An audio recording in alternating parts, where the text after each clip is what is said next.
We'd like to thank the speakers of this session, and now we proceed to a discussion on the energy sector towards a sustainable future. With us, we have Ms. Alexandra Sdoukou,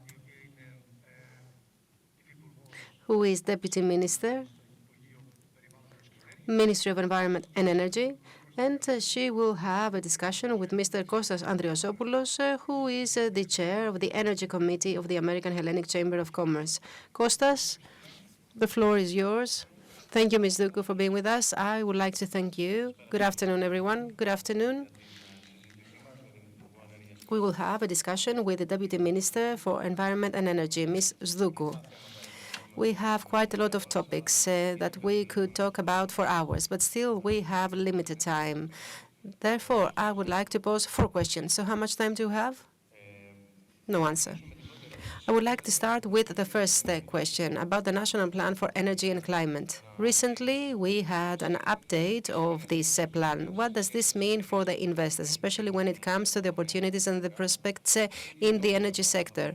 What could be the consequences on different sectors of the Greek economy, and this in relation to the preservation or the creation of new jobs, the total amount of the expected investments, and any other input that you could share with us.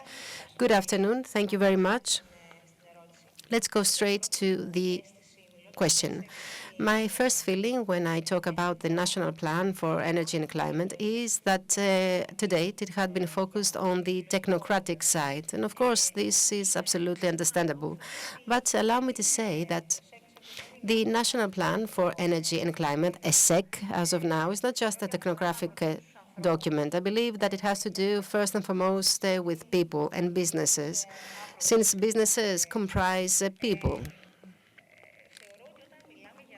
I believe that when we talk about such a big change, like the one that we are currently talking about, energy transition that is, it is obvious that this will cause huge changes in the economy, in the society. I'm talking about enormous changes.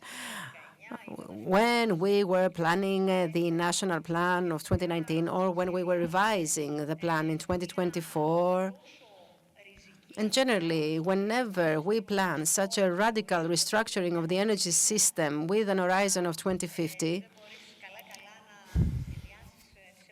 which is in the very, very long term, we should always focus on people and always touch upon the challenges pertaining to its implementation. Technical challenges, financial challenges, and the role of the state every time is to be able to take into account all the different sides.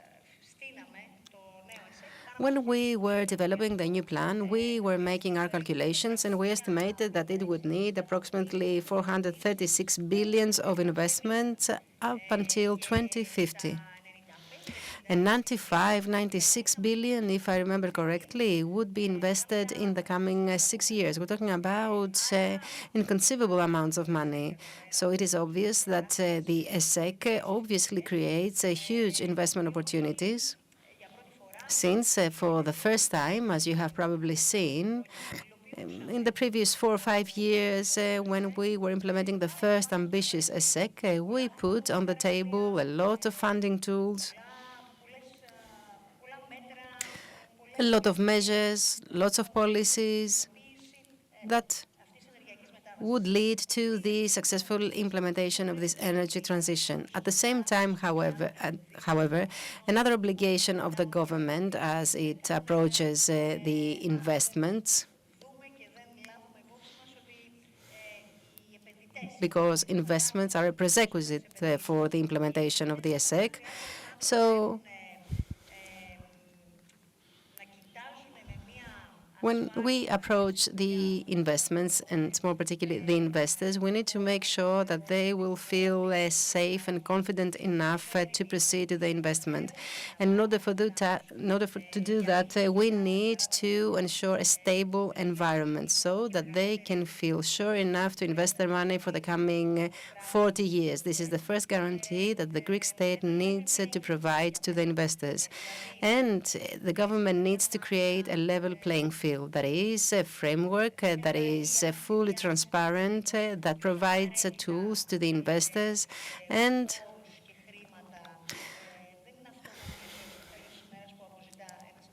we should not focus only on the resources.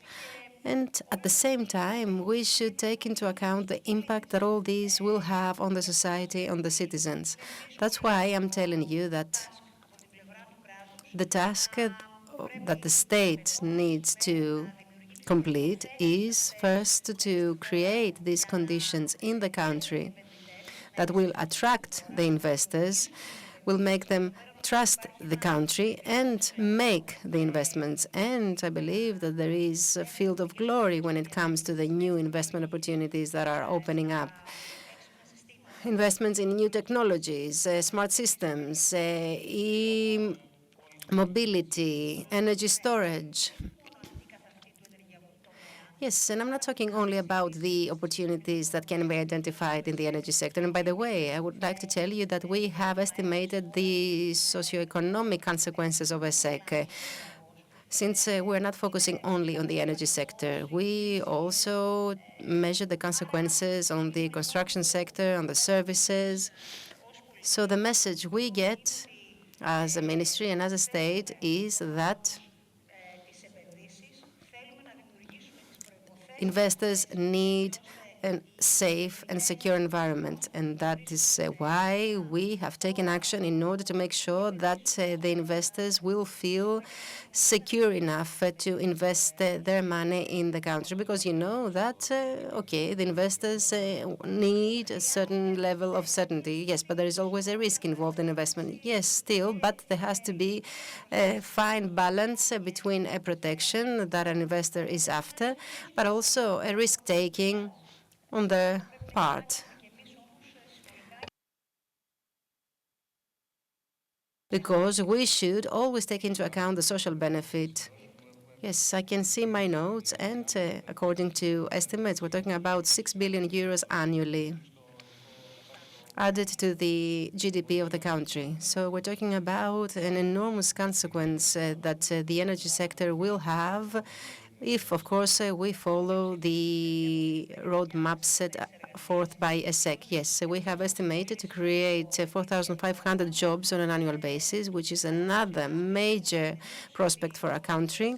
So we need to agree that this ESEC creates a lot of opportunities, and we are here as ministry to create the necessary conditions, synergies, and cooperations with the private sector so that all our plans can be successfully implemented.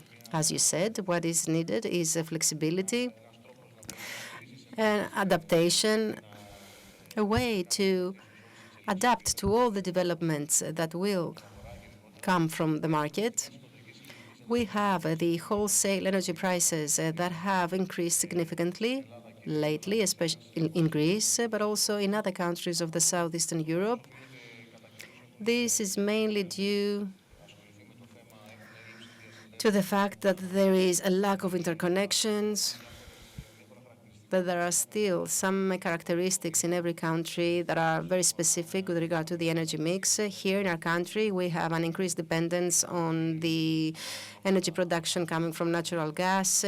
We still use lignite in order to meet the demand for energy. So all these create a new landscape. And I would like to ask you, first of all, which could be the solutions that could resolve the energy cost problem, and which are the actions that are necessary in order to deal with this problem? We're talking about the elephant in the room, basically, or what the Prime Minister said, a black box that we are called upon to decodify.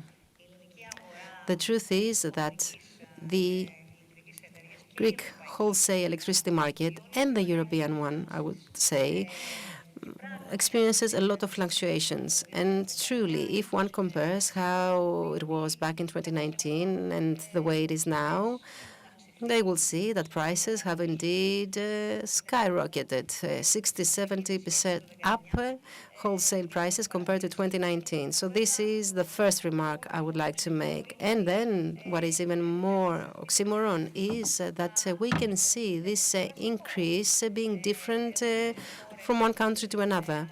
We have countries which from 2019 to date may have a small increase in the wholesale price, Finland or Sweden, for example, and other countries that have double or triple increase of the wholesale price. So you understand that this actually creates an issue in the European narrative that we want to have a European market that operates in a single way and through which this social welfare will be enjoyed by all European citizens. And of course, one can easily understand, since the governments are accountable to the citizens, to the society, and to businesses, that they have to provide an explanation for why this single European market is not functional, which was actually the target of the European Union when it was planning it. So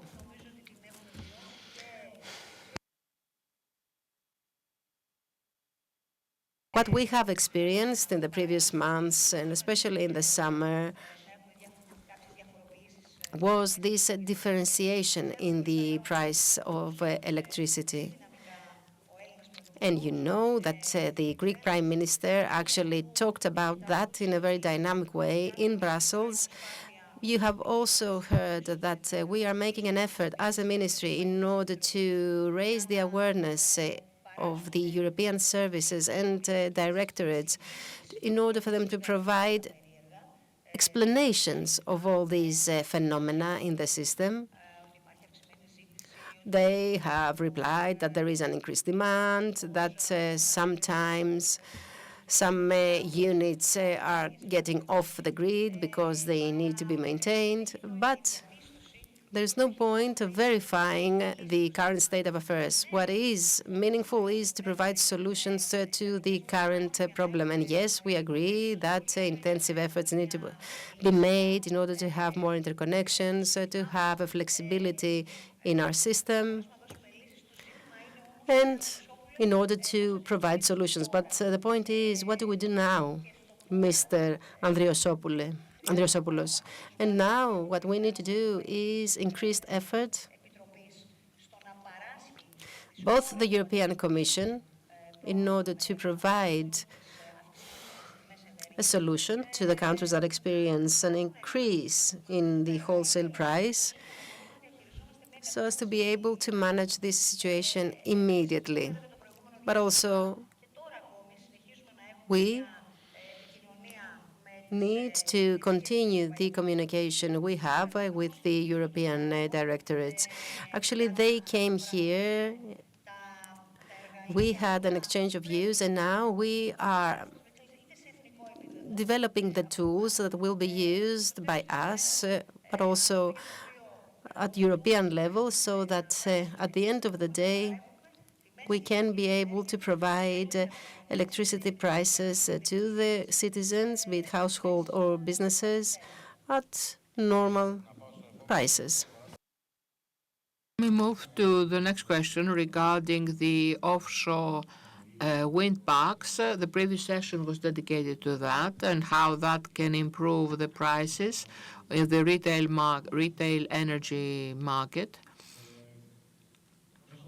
With regard to these wind parks, do you believe that the goal set is feasible, that is 1.9 gigawatt by 2030? And if this is attained, will we manage to create a strong robust supply chain so as to attract more investments, which are very much needed? What did you say in the previous session? Could you please give me a hint? What about you? What do you say? Will we be able to do so? Well, yes. Well, we have been discussing about offshore wind parks, and we can't see them anywhere.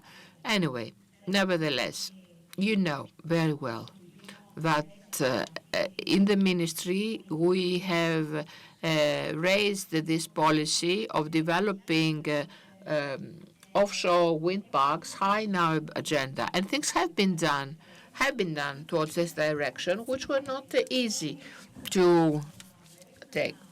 Even being able to map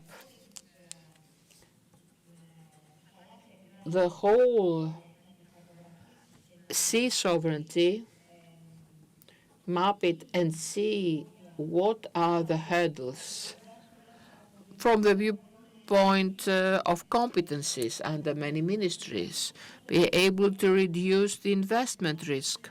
Because actually the work we did the previous 2 years was in identifying the appropriate sea areas which can be clear from any kind of legal uncertainty or ownership uncertainty. Imagine having a foreign investor coming here, be assigned with a sea region, and come against the Greek bureaucracy trying to get licensing, and hearing that, for instance, you can't do anything here because we've got the country's radars, so you can't do the investment here. So it is, however, something that we did very systematically.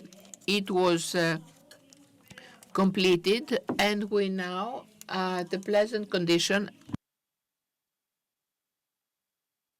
We are at the security of law for an investor to come and invest in an area where one has tried to do away with any administrative hurdles. This is not easy to attain, but we did so because we want to create the appropriate safety conditions for potential investors. So this took some time, but it was worth it, because it would be a problem in the future down the lane. So at the current point, the critical issue now is to have the joint ministerial decision signed,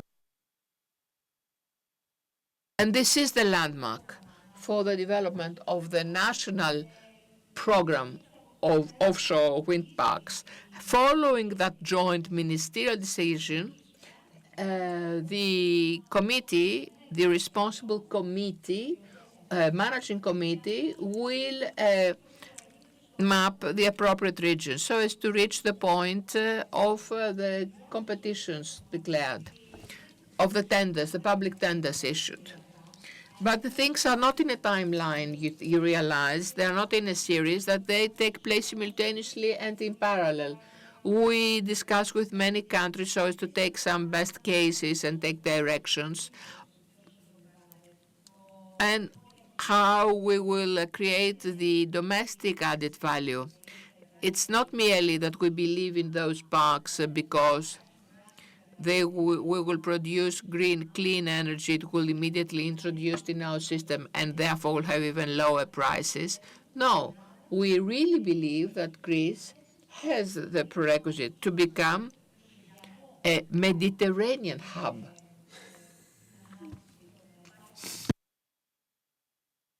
The development of those parks, creation of those infrastructure, creating new jobs. We've got everything. We've got infrastructure, we've got the ports, we've got the wind, we've got the sea, we've got world leaders, companies which are world leaders that do this job abroad. So they can do it here as well.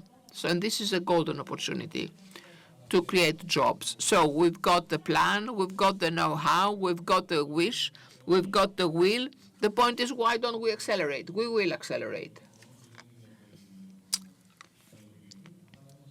So we're on the right track, and we will have this 1.9 gigawatt that have been programmed. Yes, it is a feasible goal. So a last question regarding an innovative development instrument, if one might call it, which is the decarbonization fund for the islands, which was signed 10 days ago on the Isle of Naxos. I had the honor and the joy to be part of the work team, of the work group. We worked in the Ministry of Industry so as to have this project completed. What are the main pillars? And what are we to expect from this fund? And what are the funds that will be earmarked and invested in the next years? 7 years, what's the program? The Decarbonization Fund is a major success of this government. That is, being able to negotiate and bring in the country an additional 2 billion euros, more or less, is a major issue.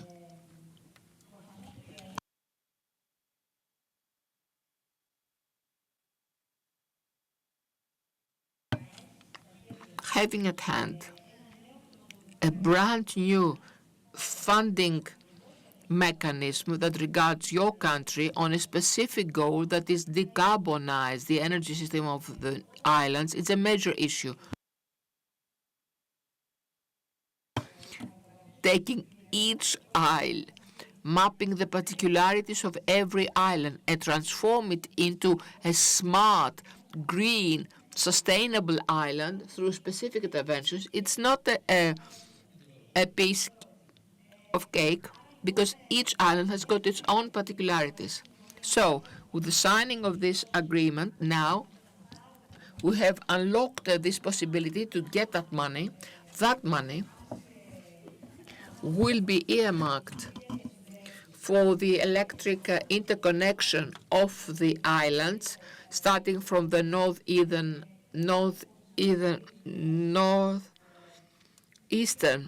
Aegean and the Dodecanese. It's important to have a very fresh cash flow so as to quickly interconnect the islands. And further on, we speak of renewable energy sources and batteries or storage systems on the islands, starting from the non-interconnected isles. We must calculate the pollutants emitted by the non-interconnected islands, the energy cost of the energy produced on the isles, which is far higher than produced on the mainland. What are the investments in cold ironing? There's a great package of measures and policies for this decarbonization. There's a lot to be done in this project. It is really a basic project. It's an iconic one. And we must promote the absorption of those resources over the next 3 or 4 years. So given that, as we said, that each island has got its own technical difficulties, we have already established a work team in cooperation with TAIPED so as to prepare the tenders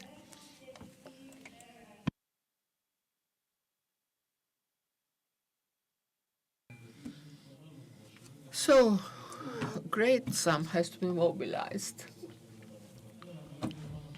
We speak of more than 3 billion. Yes, such a leverage, big leverage. Along with public resources, we speak of a great leverage. And in this framework that you mentioned, because the islands is a special ecosystem, being able to save a big part of the cost, this saves the bill for the whole of Greece. Yes, the benefit is primarily a national one by saving many resources from the utilities. The benefit will definitely also be local, because we must create sustainability conditions in each isle. And I believe that it is also an investment benefit, because all these projects will have to be materialized by both private investors as well, and therefore there's a huge opportunity ahead. That in a very short time we have the possibility to transform Greek islands into green ones.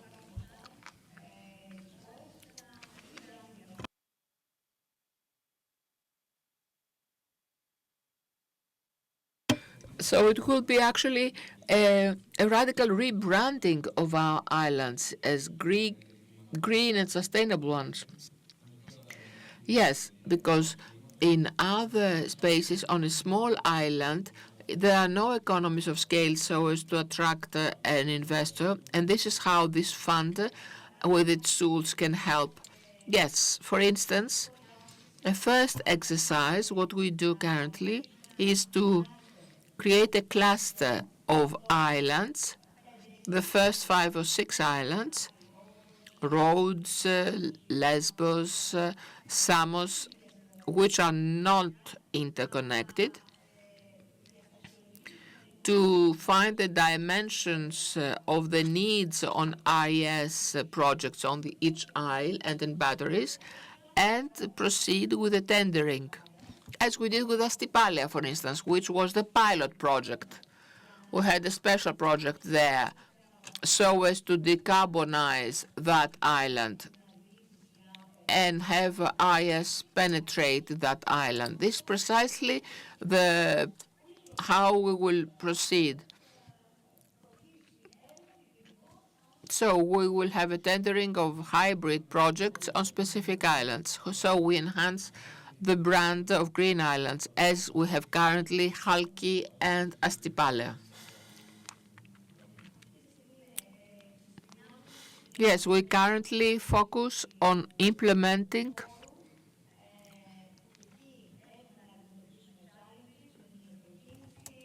this resource. We have again challenges with Poros, for instance, the Isle of Poros. There are many innovative schemes on the island. We have acquired this experience from the other green islands. Now we've got the financial tools to proceed. We do have the expressed interest of many companies that have state-of-the-art technologies and innovation, and the islands is the necessary space for such an innovation. Including, let me ask, before we are coming, this year draws to an end, in the framework of your service as a deputy minister, what do you view as a priority for the year to follow?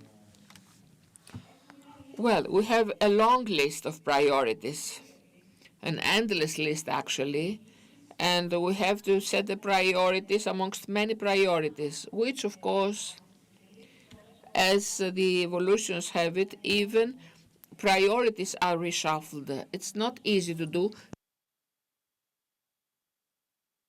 Give us the opportunity to set the priorities by the end of the year, but as I view it personally right now, in the field of the flexibility of our system, our response, and the investments in storage, we must really accelerate in 2025 so as to create the appropriate conditions to have these projects of storage and many other things. Well, by the end of the year, we will unfold our program and the list of priorities. Rest assured, you will see it, Mr. Andriosopoulos.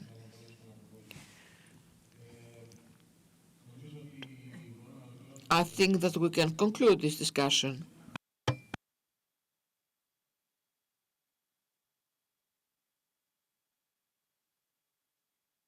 We warmly thank you, Madam Deputy Minister, for the discussion. Now let us give the floor back to Mr. Bakatselos to introduce the next session.